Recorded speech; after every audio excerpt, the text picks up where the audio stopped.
Bismillahirrahmanirrahim. Assalamualaikum warahmatullahi wabarakatuh.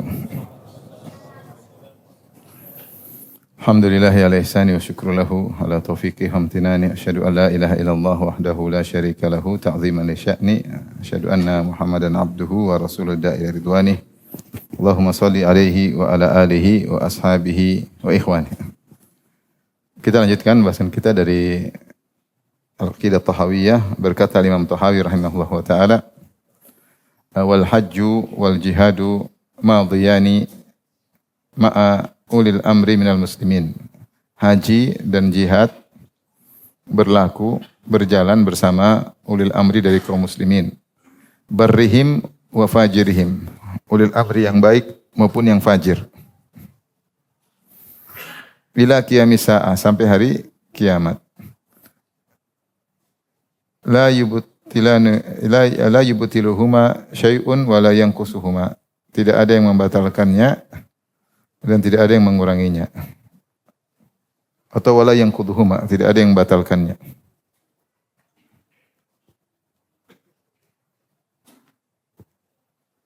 Tidak ada yang membatalkannya. Batalkan keduanya. Taib, ini terkait dengan haji dan jihad.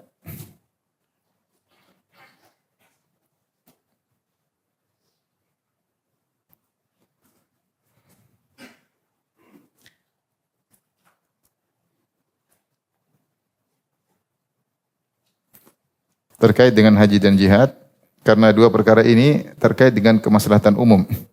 Maka di antara akidah Ahlussunnah wal Jamaah bahwasanya haji dan jihad harus bersama kaum muslim, bersama pemerintah atau penguasa. Dan ini yang dilakukan oleh Nabi sallallahu alaihi wasallam ketika Nabi menyuruh haji pada tahun 9 Hijriah dan Nabi belum haji waktu itu. Nabi menjadikan Abu Bakar sebagai Amirul Hajj. Jadi Abu Bakar radhiyallahu anhu yang berangkat haji yang duluan untuk mensterilkan Mekah, sehingga kalau Nabi berhaji tahun depan tidak ada lagi orang musyrik yang berhaji bersama Nabi. Makanya kemudian Abu Bakar memberi pengumuman, Allah yahujja ba'da hadzal am musyrik wala yatufa bil bait uryan.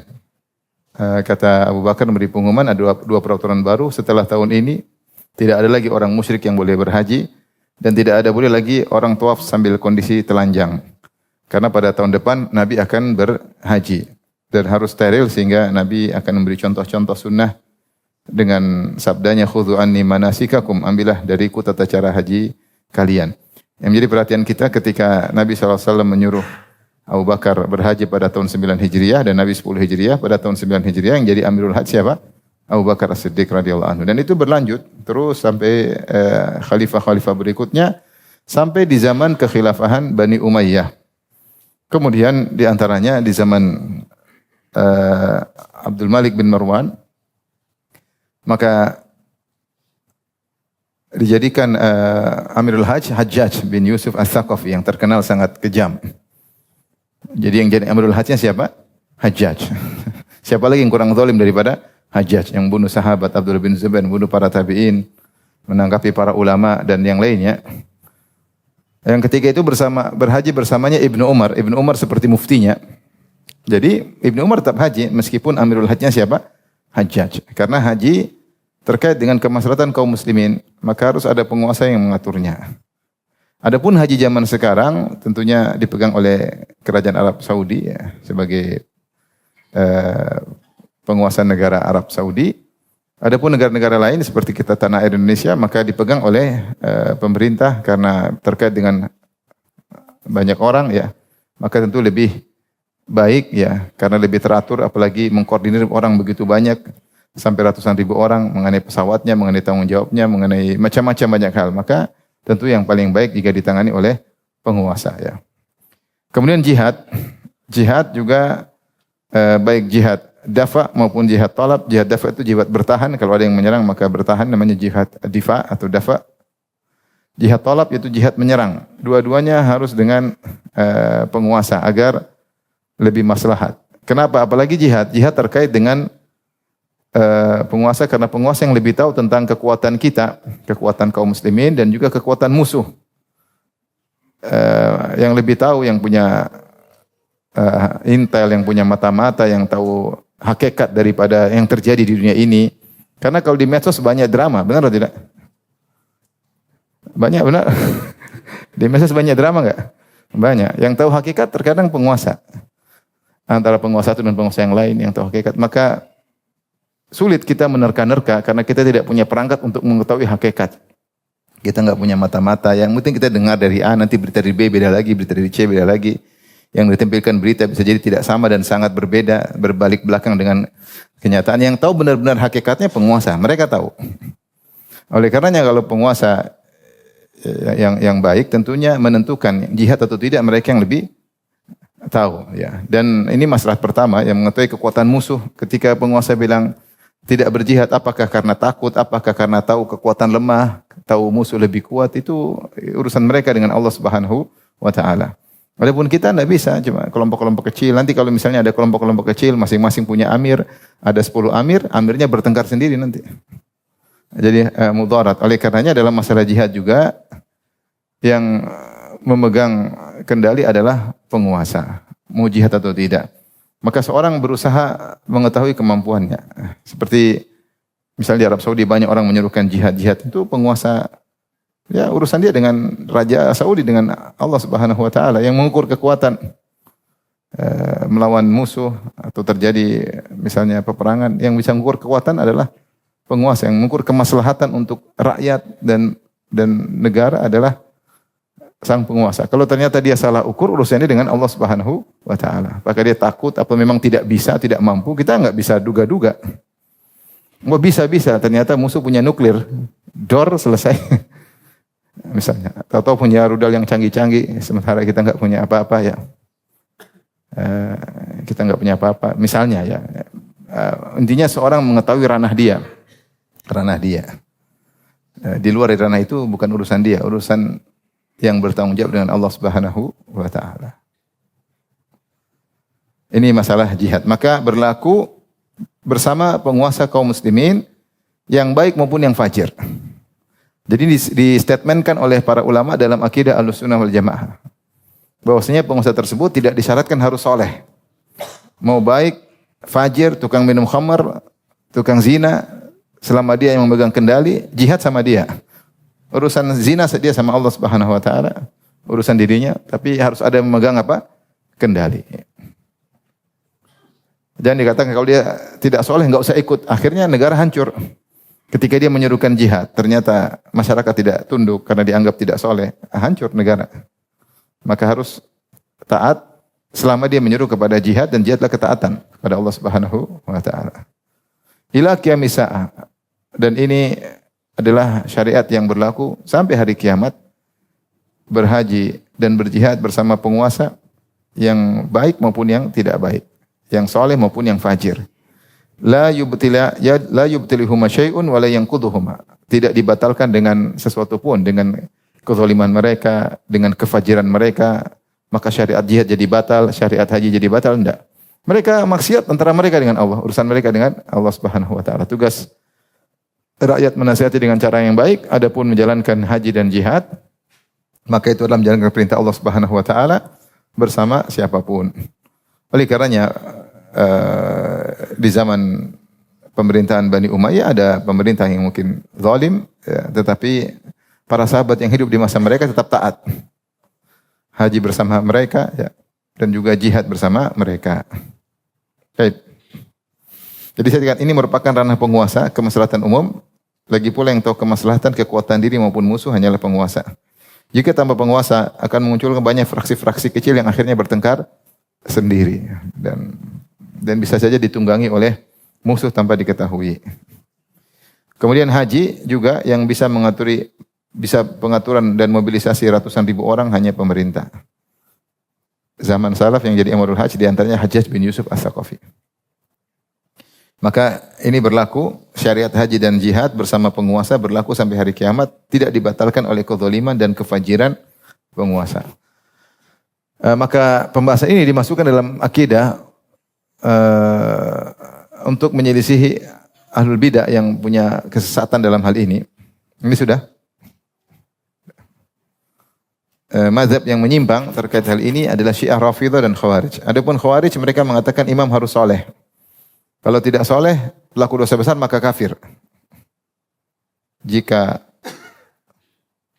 zalim atau fajir, maka jadi apa? Jadi kafir. Jadi kafir karena mereka mengkafirkan pelaku dosa besar. Semisal dengan Khawarij adalah Mu'tazilah. Mu'tazilah kalau imamnya fajir maka disebut fi manzilah baina al-manzilatain. Fi manzilah baina al-manzilatain.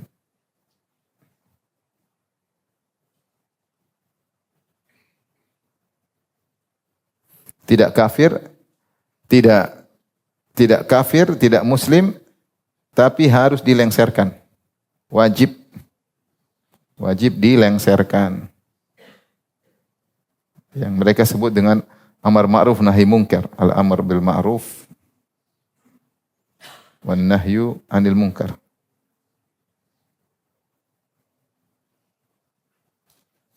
Maka mereka mewajibkan untuk melengserkan pemerintah yang zalim. Jangankan ikut jihad atau haji, wajib dilengserkan. Wajib dilengserkan. Ini mazhab dari Mu'tazilah. Adapun mazhab Ahlussunnah wal Jamaah sebagai kita sebutkan kemarin bahwasanya tidak boleh memberontak selama penguasa masih muslim. Kalau kafir pun dilihat mampu atau tidak, sebagian bahasan telah lalu. Kelompok kedua yang juga sesat adalah Rafidhah. Rafidhah mengatakan imam yang harus diakui harus maksum. Selain daripada 12 imam maka tidak diakui. Oleh karenanya kalau tidak ada imam maksum maka tidak ada jihad. Ini hukum asal mereka. Nanti akan kita jelaskan perubahan-perubahan ijtihad mereka ya. Sekarang disebut wilayatul faqih, maka sekarang ada jihad. Sejak zaman Khomeini atau sebelumnya Daulah Safawiyah, Khomeini, kemudian Al-Khomeini, kemudian siapa lagi sekarang? Mujtaba, anaknya ya. Kok tiba-tiba ada jihad padahal sebelumnya tidak ada jihad? Ya, itu yang mau kita bahas ya. Tapi mereka asalnya tidak ada jihad. Sampai pada penulisan Syarah Aqidah Tahawiyah Ibnu Abil Is Al-Hanafi, saya bacakan perkataan beliau. Ketika Ibnu Abil Is Al-Hanafi, ini sekitar abad ke-8 atau abad ke-9 ya. Beliau mengatakan ketika membahas tentang perkataan Abu Ja'far At-Tahawi, bahwasanya beliau berkata, yushiru Syekh rahimahullah taala ila rad al-Rafidhah.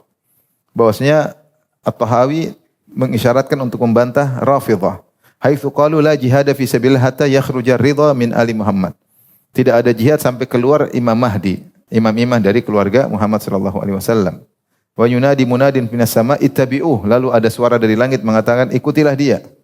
Wa butlanu hadzal qaul adhharu min an yustadalla alaihi bidalil, dan dalil pendapat ini tidak perlu dibantah dengan dalil saking rusaknya. Wa hum syaratu fil imam ayakuna ma'suman istiratan bi dalil. Mereka mensyaratkan imam harus maksum dan ini syarat tanpa ada dalil. Padahal dalam banyak hadis wa fi sahih Muslim an Auf bin Malik al-Asja'i, dalam sahih Muslim qala sami'tu Rasulullah sallallahu alaihi wasallam yaqul, dari Auf bin Malik al-Asja'i, dia mengatakan aku mendengar Rasulullah SAW bersabda, khiyaru a'immatikum alladzina tuhibbunahum yuhibbunakum.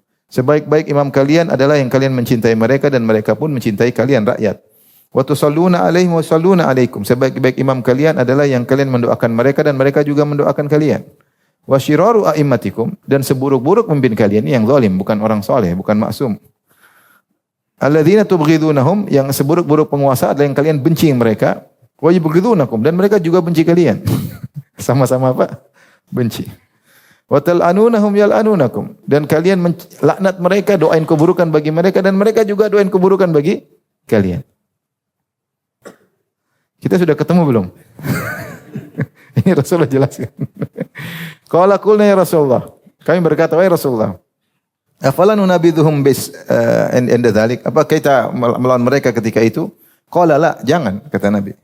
Ma aqamu fikumus shalah, selama mereka masih menegakkan salat di antara kalian dibiarkan salat. Dalam riwayat ma sallau, selama mereka masih salat. Illa man wali alaihi walin, ala man wali alaihi walin fara'ahu ya'ti syai'an min ma'siyatillah falyakrah ma ya'ti min ma'siyatillah wala yanza'anna yadan min ta'atihi. Ketahuilah siapa yang ada penguasa di depan dia, kemudian dia melihat penguasa tersebut melakukan maksiat Allah Subhanahu wa taala, maka bencilah maksiat yang dilakukannya. Namun jangan melepaskan ketaatan darinya. Ini wasiat Nabi sallallahu alaihi wasallam, menunjukkan bahwasanya penguasa Sampai setingkat buruk ini pun harus taat. Yang kalian benci sama dia, dia juga benci kalian. Kalian pengen dia mati, dia juga pengen kalian mati.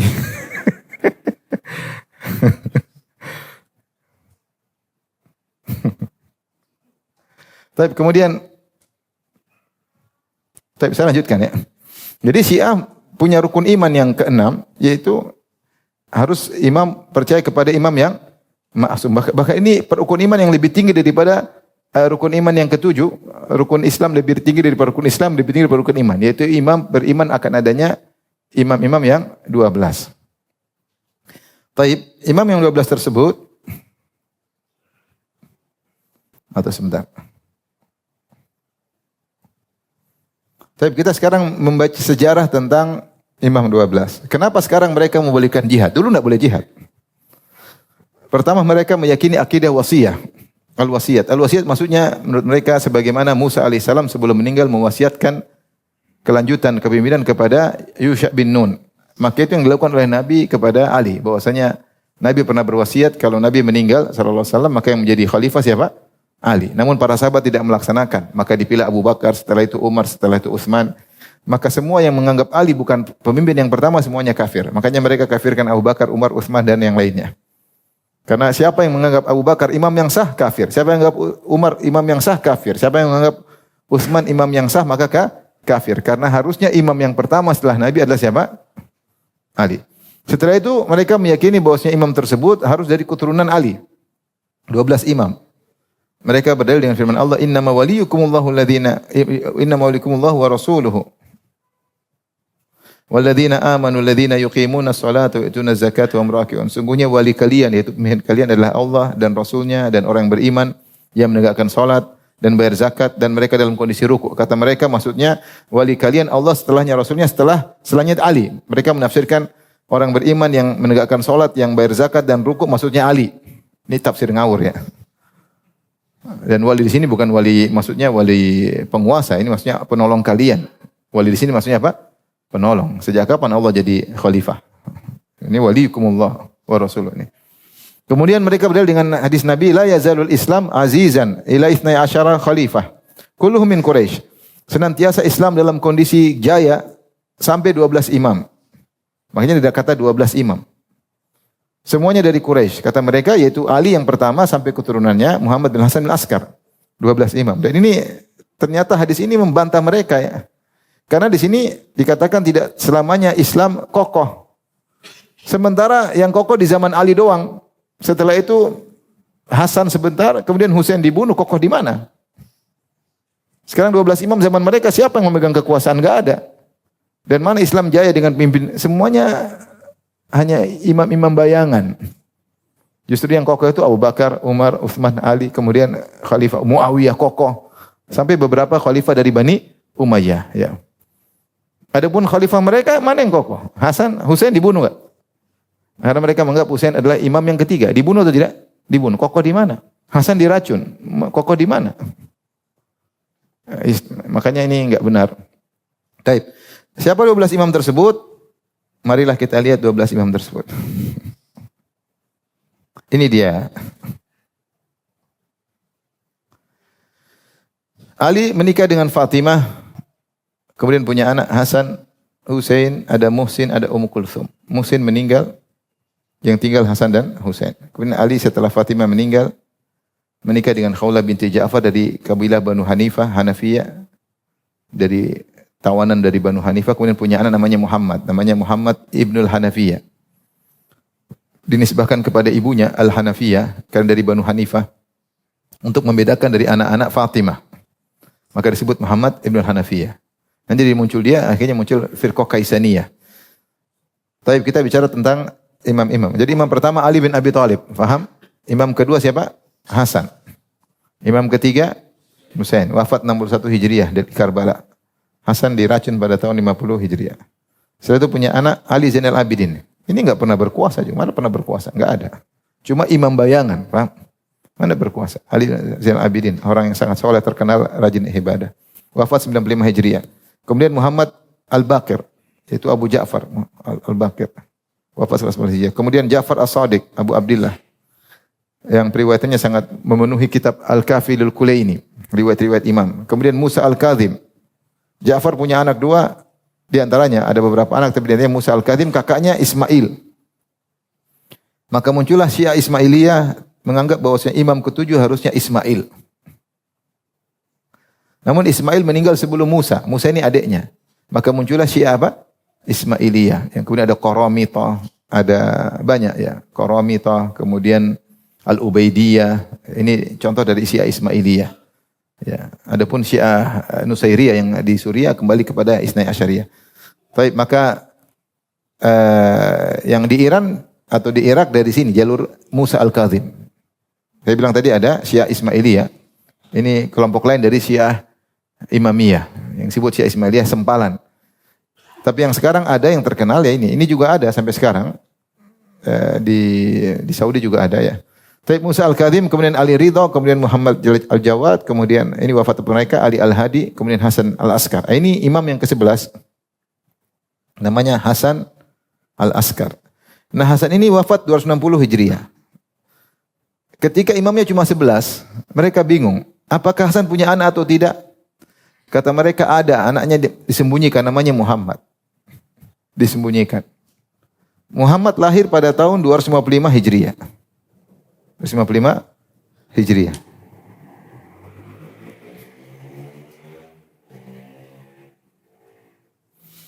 Hijriah terus 256 Hijriah. Kemudian ketika bapaknya wafat, ketika Al-Hasan wafat, maka dia sembunyi di Sirdab, suatu seperti lorong di suatu tempat di Irak. Dia sembunyi sejak tahun 260 Hijriah. Sampai sekarang dia masih sembunyi. Sekarang tahun berapa? 1448. Coba dikurangi 260 berapa? Berapa coba? Cepat kalkulator cepat itu. Hah? Berapa? 1448 kurang 260. Cepat berapa? Tinggal kalkulator aja hitung. 1388. 1188. Ketika dia masuk umurnya 5 tahun. Berarti sekarang umur dia 1903. Benar enggak? 1193. Lebih tua dia atau Nabi Nuh alaihissalam? Nah, ini yang disebut Imam Mahdi. Ini yang imam ke-12 yang mereka tunggu-tunggu. Paham sampai sini? Tapi kita kembali kepada sejarah wilayatul faqih. Sampai sini paham? Kita kembali.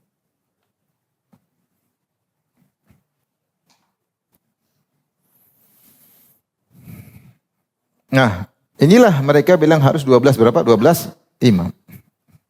12 imam. Imam yang ke-12 namanya Muhammad bin Hasan. Ini dari 11 ke 12. Lahir pada tanggal 15 Sya'ban 255 atau 56, sembunyi 260 setelah wafat ayahnya. Sampai sekarang umurnya berapa tadi?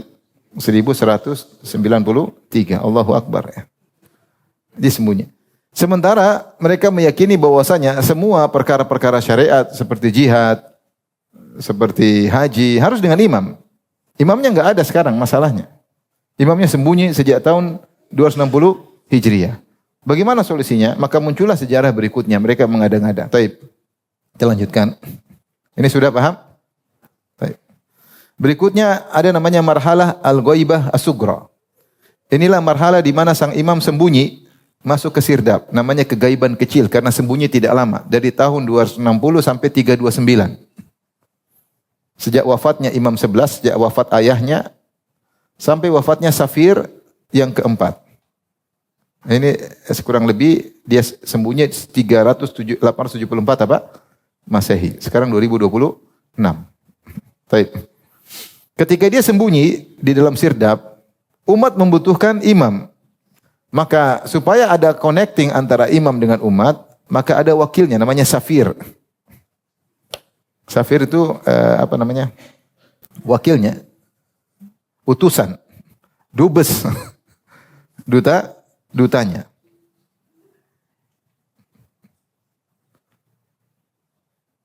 Dutanya ya.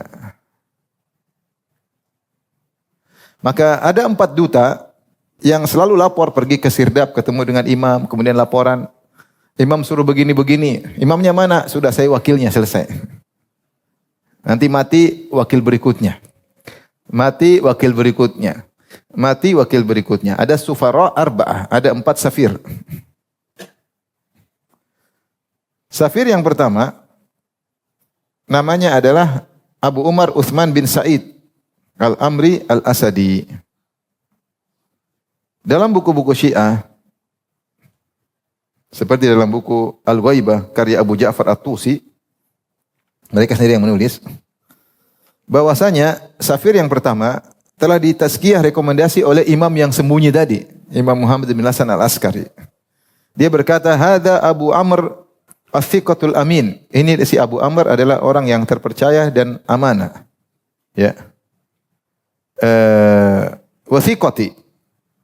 Dia adalah terpercaya pada orang sebelumnya dan dia orang terpercaya ku fil mahya wal mamat, dalam hidup dan mati. Fama qalahu lakum fa anni. Apapun yang dia ucapkan bagi kalian itu semua dariku. Yaqulu huwa ma adda ilaikum fa anni yu'addih. Apapun yang dia lakukan maka itu dariku, perwakilanku. Sehingga dengan rekomendasi imam yang sembunyi tadi, maka inilah perwakilan. Semua perintah imam lewat dia. Namanya safir satu, duta besar satu. Kemudian setelah dia meninggal muncul duta besar yang kedua. Anaknya juga Utsman bin Sa'id, namanya Abu Ja'far. Oleh Abu Amr sekarang Abu Ja'far. Abu Ja'far Muhammad bin Utsman bin Sa'id Al-Amri. Maka dikatakan karena imam yang sembunyi umurnya panjang, mau mati 1, mati 2, mati 3 dia masih hidup. Karena umurnya seperti Nabi Nuh alaihissalam. Dia berkata, "Ishhadu anna Utsman bin Sa'id Al-Amri wakili wa anna ibnahu Muhammadan wakil ibni mahdiyikum." Ketahuilah bahwasanya bahwasanya Utsman bin Sa'id, ini Utsman bin Sa'id adalah wakilku dan anaknya juga wakil dari wakilku. Jadi langsung dinaskan 2 wakil. Kalau ini mati maka selanjutnya. Ini safir-safir keluarga sepertinya. Kemudian ketika meninggal, ada safir yang ketiga. Namanya Abul Qasim Husain bin Ruh An-Naubakhti. Husain bin Ruh An-Naubakhti. Disebutkan Abu Uthman Al-Amri pernah berkata, "In hadatha alayya hadathul maut, fal amru ibil Abul Qasim." Kalau saya meninggal, maka safir berikutnya adalah si fulan ini, Abul Qasim An-Naubakhti.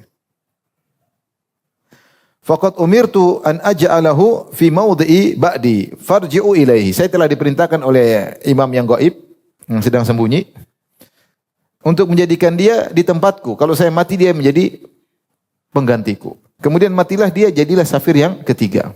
Yang bolak-balik ketemu imam, imam bilang begini, bolak-balik ketemu imam, imam bilang begini. Imamnya kenapa enggak muncul? Takut katanya lagi di zaman Bani Umayyah, bahaya. Mereka kejam-kejam, mereka lagi mau bunuh dia. Maka dia sembunyi-sembunyi. Harusnya dia keluar berani. Tapi dia takut. Kemudian setelah mati muncul yang keempat. Abul Hasan Ali bin Muhammad As-Samri. Dan ini adalah safir yang terakhir. Mereka meyakini bahwasanya Imam Muhammad Al-Askar yang sembunyi di Sirdab menulis surat Bismillahirrahmanirrahim kepada safir yang keempat. Ya Ali bin Muhammad As-Samri, a'zamallahu ajra ikhwanika fika, fa innaka mayyit. Ketahuilah kau akan mati.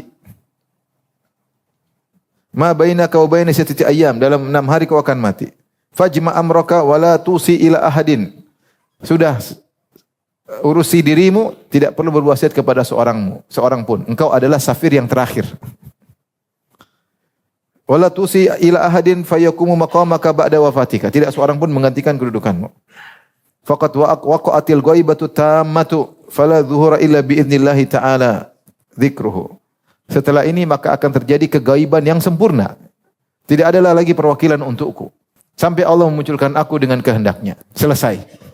Maka ketika mati dia, selesai.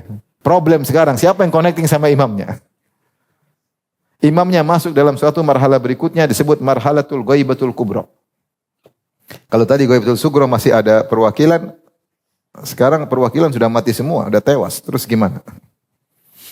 Maka masuk dalam namanya ghaibatul kubra. Ini akidahnya orang-orang Syiah. Taib, mereka bilang, imam kenapa sembunyi? Katanya hikmahnya untuk merasakan pentingnya Imam Mahdi. Karena kalau dia keluar jadi Imam Mahdi. Ini Imam Mahdi versi kita dan Imam Mahdi versi mereka.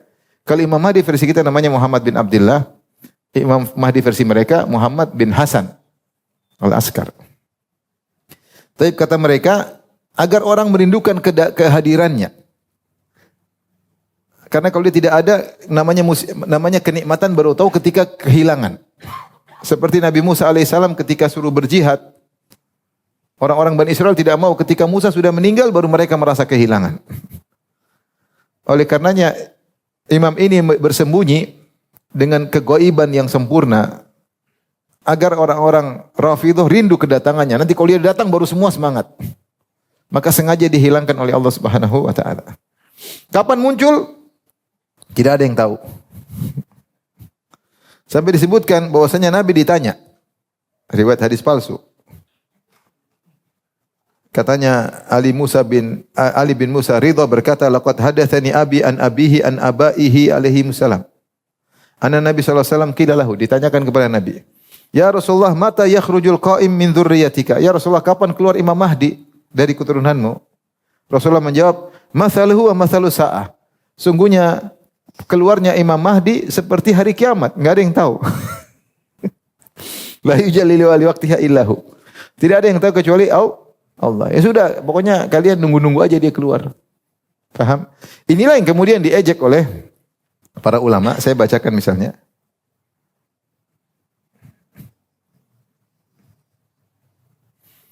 Kata Ibnu Alis Al-Hanafi, "War-Rafidhatu aktsarun nasi safaqatan fi hadhil mas'alah." Bahwasanya Rafidhah orang paling merugi dalam permasalahan imam.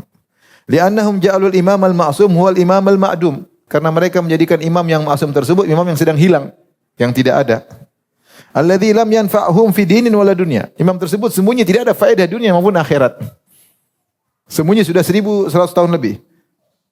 Fa innahum yadda'una anna al-imam al-muntazar Muhammad bin Hasan al-Askari. Mereka menganggap Imam Mahdi yang dinanti-nanti keluarnya adalah Muhammad bin Hasan al-Askari. Alladzi dakhala sirdab fi zamihim sanata 60 wa 200.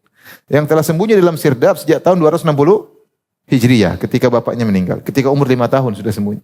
Sudah jadi imam sekitar umur berapa? Au qariban min dzalika bi Samirra. Atau tahun sekitar itu di Samirra di Irak. Waqat yukimuna hunaka dabah. Mereka sering bawa tunggangan di pintu goa atau pintu lorong tersebut. Kadang baglah, kadang begol, wa imma farasan, kadang kuda. Agar naik imam tersebut. Ayo keluar, enggak keluar. Liyarkabaha idza kharaja. Agar kalau dia keluar langsung ada tunggangan. Jadi mereka selalu sediakan nongkrong kapan imamnya nunggu. Ternyata 1000 tahun enggak keluar. Wa yuqimuna hunaka fi awqatin ayyanuha liman yunadi alaihi bil khuruj. Dan mereka menentukan ada waktu tertentu ada yang berteriak, "Ya Maulana, ukhruj ya Maulana, wahai pemimpin kami, keluar, enggak keluar. Wa yushiruna silah, sambil mengeluarkan pedang-pedang, "Ayo keluar imam, ayo keluar, kita jihad, ayo keluar." Enggak keluar. Wala ahada hunaka yuqatiluhum, dan tidak ada orang di situ memang panggil-panggil. Ila ghairi dzalika minal umur allati yadhaku alaihim fiha al-uqala. Perbuatan-perbuatan yang buat orang-orang berakal tertawa terhadap mereka. Maka inilah orang-orang Syiah, mereka menanti keluarnya imam yang sembunyi tadi. Akhirnya hal ini berlaku lama dan ketika ditulis buku ini belum ada kerajaan Rafidhah waktu itu yang berjaya. Akhirnya pada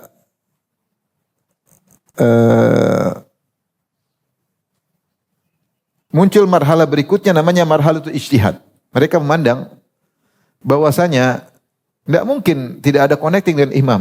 Apakah umat dibiarkan tanpa ada hukum? Harus ada imam yang mengatur. Akhirnya muncullah tahapan ijtihad. Karena imam tidak ada arahan imam. Oleh karenanya butuh ijtihad dikaryakan para ulama mereka. Muncullah seorang tokoh alim di antara mereka yang bernama Abul Qasim Ja'far bin Al-Hasan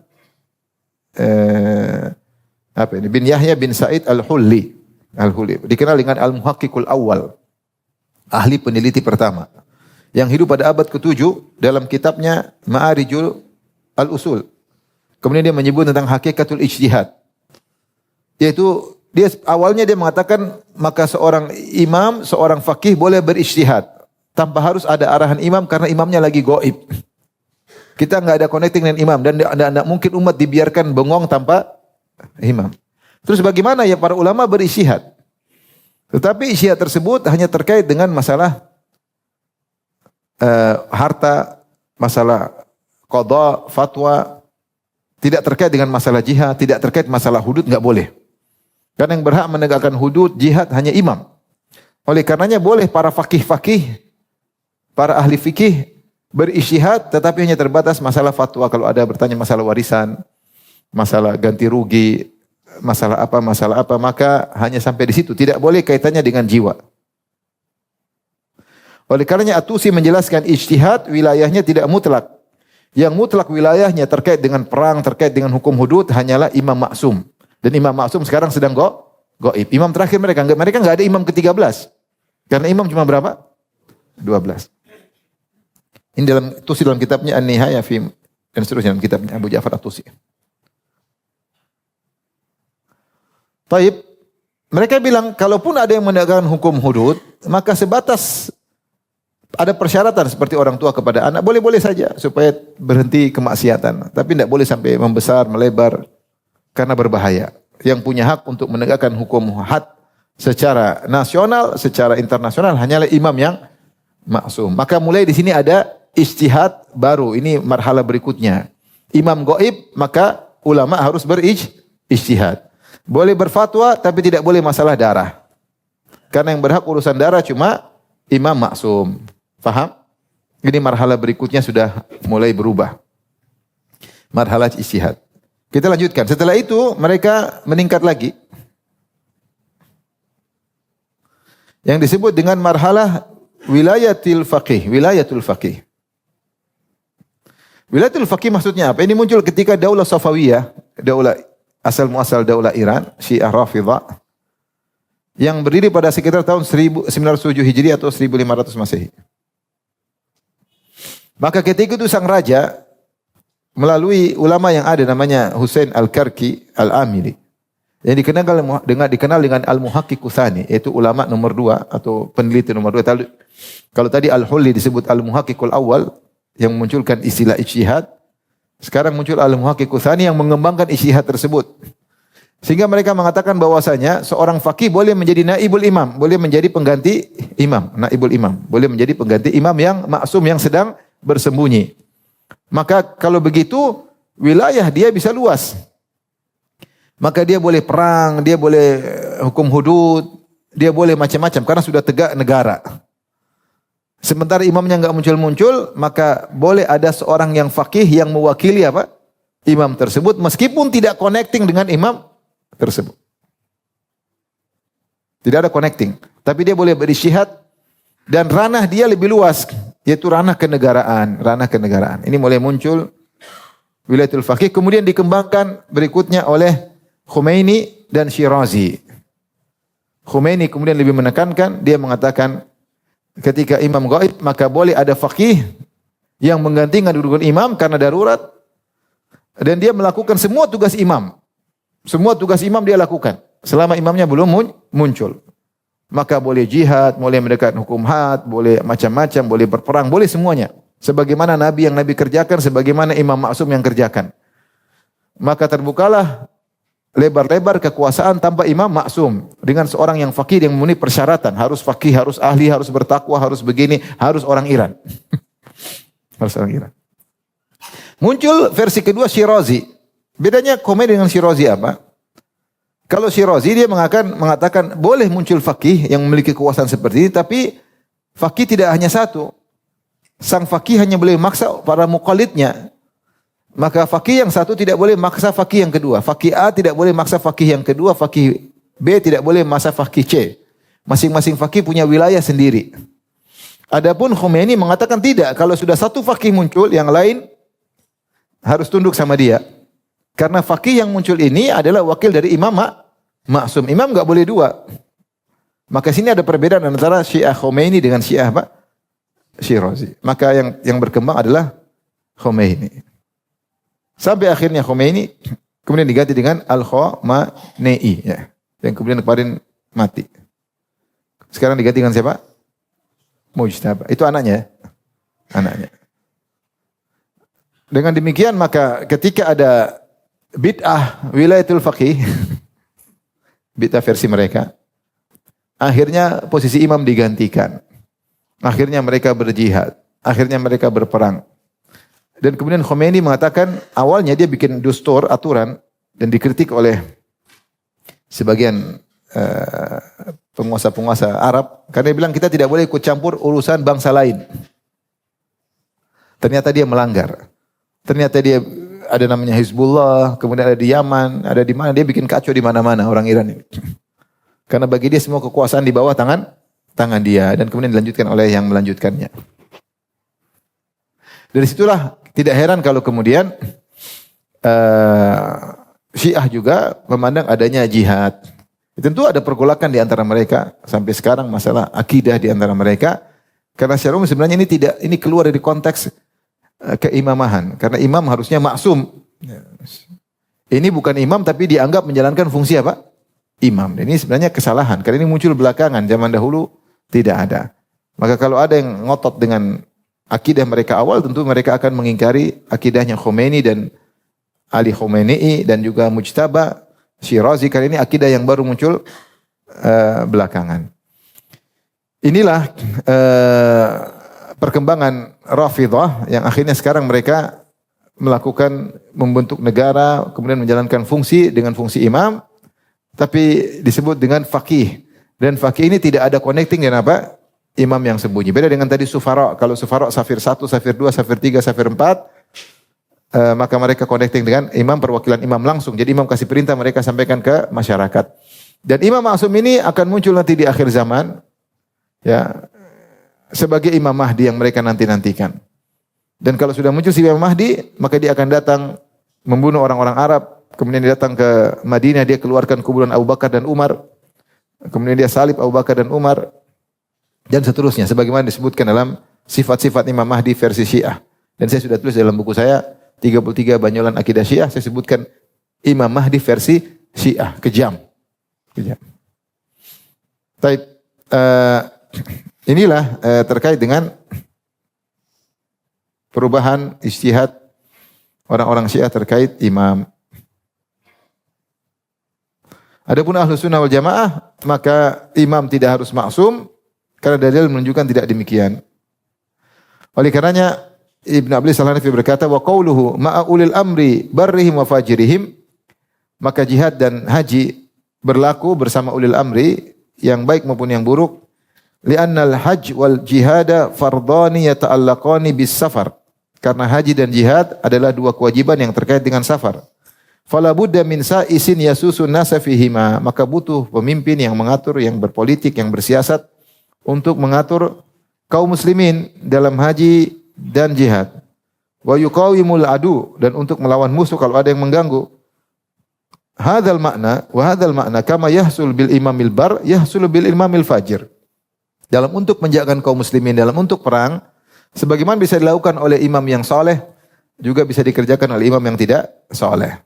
Oleh karenanya akidah Ahlussunnah menyatakan harus berjihad bersama imam demi kemaslahatan, dan maslahatnya bisa kita pikirkan dan logis. Jika tidak, maka akan tercerai-berai kaum muslimin dan negara Islam bisa ludes, bisa hancur ketika terjadi ada internal konflik internal dan terjadi terpecah-pecah, akhirnya mudah dikuasai, dicaplok oleh negara-negara lain. Wallahu a'lam bishawab. Ini mungkin yang bisa sampaikan terkait dengan hal ini.